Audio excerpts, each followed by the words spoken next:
My wife and I are moving into this family home. Anyone who doesn't belong here, get out now." When my husband said that, I couldn't help but burst into laughter. "Don't you guys know? My name is Amber. I'm a 27-year-old marketing executive. I've been working for the same company for 5 years since I graduated. I've been given a lot of responsibility now and lead a busy life. Every day is challenging, but I feel a sense of fulfillment. I have another reason to strive harder. That is my boyfriend Ted. He's also my colleague who works at the same office as me and is 1 year my senior. When I joined the company, he became my mentor, and that's how we started to get closer. At first, it was just a typical colleague relationship. Around the time I got used to my work, he started to show signs of being interested in me as a woman and began making advances. Well, maybe he was waiting for me to become independent. The truth is, I was secretly attracted to him. So I was thrilled when he confessed his feelings to me. By the time I turned 25, in my third year as a career woman, we officially started dating. We kept our relationship a secret from our colleagues. I was happy to see each other every day at work, and it was fun to go on dates after work or on weekends. It was delightful to have a good balance of work and private life. Our relationship was smooth sailing. Both of us were good at separating work and personal life, and we fulfilled our work responsibilities diligently. When both of us had a lot of work, we would stay late together and divide the tasks. I think we had a very good relationship in that sense. Then one day, someone at work found out that we were dating. It happened when we were walking together in the city on Valentine's Day. One of our coworkers saw us holding hands. Well, even without that, it wouldn't be surprising for people to assume we were dating since it was such a day. Although they teased us at first, everyone was supportive of us, saying we were a well-suited couple. It also helped that we both worked hard at our jobs without mixing our personal or professional lives. Since we produced good results, our superiors didn't say anything special about it. Thanks to that, we were able to continue our relationship smoothly. And then, after 2 years of dating, he finally proposed to me. "No matter how I envision my future, I always see you by my side. So I want you to walk through life with me. Will you marry me?" Yes! I was overjoyed by his wonderful proposal so much, so that I almost fainted with happiness. I spent some time gazing at the engagement ring and couldn't stop smiling. We immediately went to meet each other's parents. First, we headed to his parents' house. "Very nice to meet you. I'm Amber." "Wow, you're beautiful." "That's very lucky." "Oh, you're too nice." No, you don't have to be modest." "That's right, that's really lucky." "Hey, you guys are putting me down too much, don't you think?" His parents were very friendly, kind and funny. Their smiles never phased, and we had a pleasant time from start to finish. "Your parents are so nice." "I'm glad to hear you say so." "It's my turn now, isn't it?"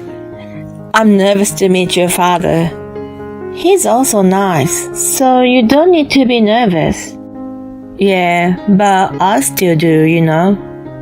"Will he approve of our marriage?" "I've already decided to marry you, so it doesn't matter if he does or doesn't. Besides, he's not the kind of person who would interfere with his daughter's marriage based on his own opinion." "Well, That's good to hear. He seemed a little relieved but still quite nervous. Then a few days later, the day came for us to visit my parents. Did you sleep last night? I know you're teasing me, right? I couldn't sleep much. I knew it. While having that conversation, we walked a few minutes from the nearest station to my parents' house. Welcome, guys. My mom greeted us at the front. It's nice to meet you. I'm Ted, the fiancé of Amber. Oh dear, you seem so nervous. Yeah, he is. When my mom and I started laughing, he joined in and seemed to ease his tension a little. As we headed to the living room, my dad was waiting for us. Ted introduced himself politely, just as nervous as before. My dad welcomed him with a genuine smile. Nice meeting you too. I'm new. Seeing him return the greeting warmly, Ted seemed to relax a bit. From there, we carried out our conversations cheerfully. Ted, please take good care of our daughter. Yes, of course I will. They shook hands firmly. I watched them with a smile, feeling delighted. Afterward, we proceeded with the preparations for the wedding. During that time, we had dinner with both families. There was a cheerful exchange between the parents from both sides. Amidst that, there was another person from my side of the family who was meeting Ted and his parents for the first time. Hi, I'm Sarah. Nice to finally meet you. You're a pretty good-looking guy. That was how my sister introduced herself to Ted. She's 5 years younger than me and was a 22-year-old college student then. Since she was still in the student mindset, she tended to be a little hyped up. Ted had great people skills, so he easily clicked with her energy. Really? It's the first time someone said that to me. You're good with flattery. You're being too modest. You seem very nice, Ted. You found a great guy, Amber. I know. She had an outgoing personality and a light-hearted attitude. I thought she would have gotten along well with someone like Ted, who was flexible. Since he was an only child and had no siblings, I wanted him to enjoy having a sister too. The dinner with the two families went without a hitch and ended pleasantly. A few months later, Ted and I held our wedding. We had many discussions and put a lot of effort into the planning, so we were quite pleased that it turned out exactly as we had hoped. Our colleagues and friends seemed genuinely happy for us, which made us feel truly blessed. Right after the wedding, we went on our honeymoon, and upon our return, we started our newlywed life. I was exalted to live with my beloved husband. Every morning when I woke up, he was by my side, and he was there when I went to sleep as well. Moreover, since we worked at the same company, we commuted together. It was like a dream to be with him all the time. As we were both busy, we shared the household chores. He liked cooking and was better than me.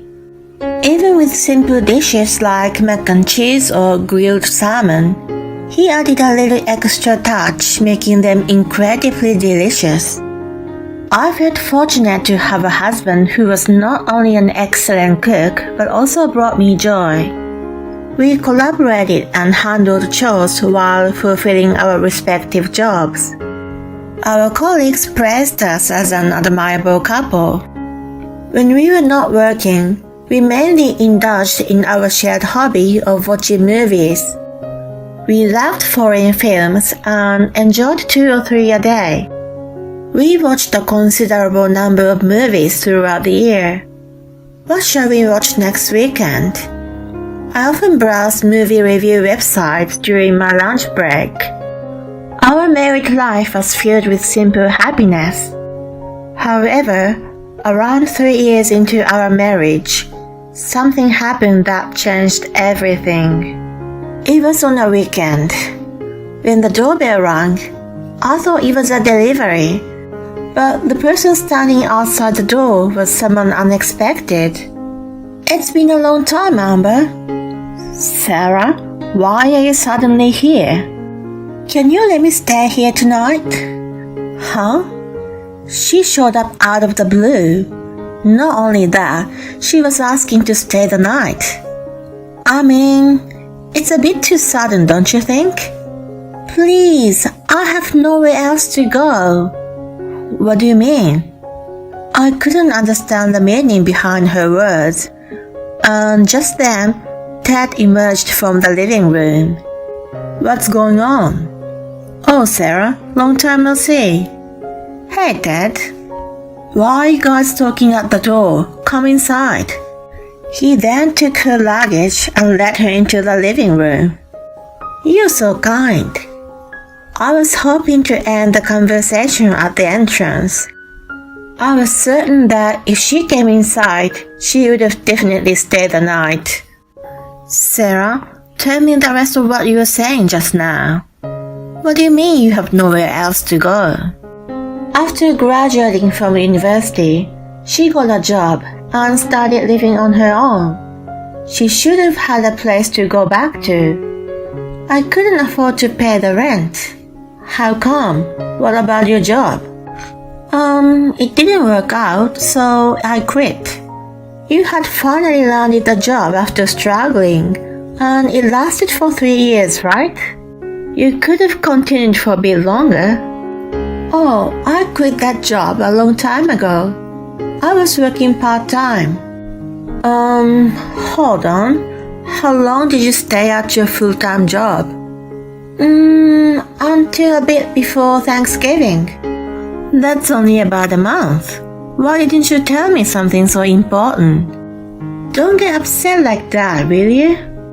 When she went to our parents first and told them everything, she was fiercely scolded by Dad, then kicked out. Of course he'll be angry. How selfish are you? Okay, let's just calm down.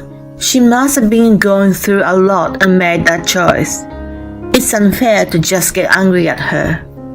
Ted tried to take a neutral position, but that would have only made her take advantage. You're so cool.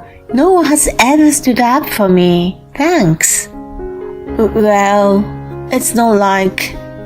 Please, Dad, let me stay here tonight. She pleaded him with Bambi eyes. Then, without hesitation, he said, Sure, why not? All I could do was exhale deeply in resignation. Yay, thank you. Exhilarated, she went to put her luggage in the guest room without asking. Hon, you're spoiling her. You think so? But we're siblings, so we have to help each other. He didn't seem to grasp my concerns. I knew she would have never wanted to leave our place. My intuition was right, and she stayed for a while. You're an amazing cook, Ted. Really? Thank you. Ted never asked her to leave, and they always seemed to enjoy their meals together. Even when I told her to leave soon, she wouldn't listen. When I spoke to Ted about it, he said it was lively and fun. I had no choice but to talk to my parents. They were so mad that they immediately came to our house. Sarah was taken aback by their sudden visit. Dad gave her a harsh scolding, which made her finally reflect on her actions. She decided to leave soon, and at last I was going to be free from her. But then came the drama. I had just returned home from a 3-day business trip. When I entered the house, Sarah's jackets were gone from the closet. There was no luggage in the guest room either. I thought she must have left while I was away. I went to the dining room and found a letter on the table. I expected it to be from her. I picked it up and was absolutely stunned when I read the contents. "I'm sorry, Amber. Sarah's leaving, so I decided to go with her." "You've got to be kidding me." I couldn't help but let out a small cry. I rushed to Ted's closet only to find it empty. My sister and my husband had eloped together. I called and messaged both of them several times to no avail. I crumbled down to the floor. They had been having an affair under my roof. He had chosen Sarah over me. All of those were like a kick in my gut, and I didn't think I could recover from the immense pain. I called my parents and asked them to come over right away, and also sought advice from the police. However, I was told that I couldn't file a missing persons report, and I lost hope of locating them. I found out that Ted had resigned from his job while I was on a business trip. And just like that, he disappeared from the office. Soon after, I received the divorce papers in the mail. I desperately tried to find them, but it seemed impossible. I reluctantly signed the papers and submitted them, pretending to be a complete stranger to my husband. I hoped that I'd never have to go through such a painful experience again. People around me sympathized with me, understanding how cruel Ted had been. Work became the only way to distract myself from the pain. I focused solely on my work from then on. 10 years passed in the blink of an eye. I was still working as hard as ever. Then one day, unexpected visitors showed up at my house. "Hi, Amber. We're back." We had nowhere else to go, so we came here. Unbelievably, Ted and Sarah appeared after 10 years. I wondered what their intentions were. The house they came to was my parents'. They shamelessly showed up without a trace of embarrassment. I took a deep breath. "It's pointless for you to have come." They refused to listen to me and tried to rely on my parents. God will forgive us after 10 years, don't you think? Ted's parents are still mad, so we couldn't go to their house. But my parents will be different. We'll move into this house. Anyone who doesn't belong here, get out now. When Ted said that, I couldn't help but burst into laughter. Don't you guys know? Mom and Dad have already retired to the countryside. So this house is in my name now. No way! It's not fair that you live here all by yourself. Who said I'm alone? You're not? Just then, my current husband emerged from the living room. Hey guys, I'm her husband. Just to let you know, I'm a police officer. Police? Not only surprised by the unexpected presence of my husband, but they were flustered upon learning about his profession. I'm happy to see you doing well after all this time. Right, I'm relieved to see you well. Saying that, the two of them started backing away. Stop. If you guys want to live here, you can. Really? You're so sweet. It appeared that their simple-minded nature hadn't changed as they paused and delighted in my words. But only if you pay for the upcoming full renovation. That's impossible, obviously.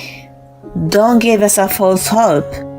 You two had an affair, left the house on your own, and now you're back, yet you dare to say such a presumptuous things?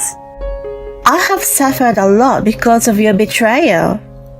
I was that bitterness that fueled my determination, and now I'll become the VP at the headquarters. Seriously, you've risen that high? I kept working hard after you were gone. What about you guys? You quit your jobs, eloped, and now you're back. It's because you don't have any money, isn't it? Well, when confronted with the truth, they both hung their heads looking down. After they eloped, they worked part-time to ends meet, but it was getting insufficient. Unable to pay the rent, they were finally evicted from the apartment. I'll hook you up with a job if you want. Are you mocking us again? Enough already. Well then, there's a living job available, but when I mentioned it, they eagerly took the bait. Really? Come on, tell us more. It appeared they were truly desperate. Alright, let me contact them. I made a phone call right away. They want you guys to come now. I'll drive, so let's go. Yes. My husband and I got into the car and took them to the location. It was a farmhouse where my parents and uncle lived. Could this be... Yep, Sarah. You, what are you doing showing your face here now? And you, I won't forgive you for betraying Amber. When we arrived, Dad approached the two of them in a rage. They cowered in terror in his menacing look. My husband and I removed their belongings from the trunk and go back inside the car. What are you doing, Amber? Where are you going? We have no business here, so we are going home. Good luck with the farm work. Wait. We left them behind. They are now disciplined by my parents and uncle, enduring daily lectures and forced to do farm work. I hear they are mentally and physically exhausted with lifeless expressions on their faces. I truly think it serves them right. On the other hand, I am happily living with my husband. I intend to continue working through life with my reliable partner.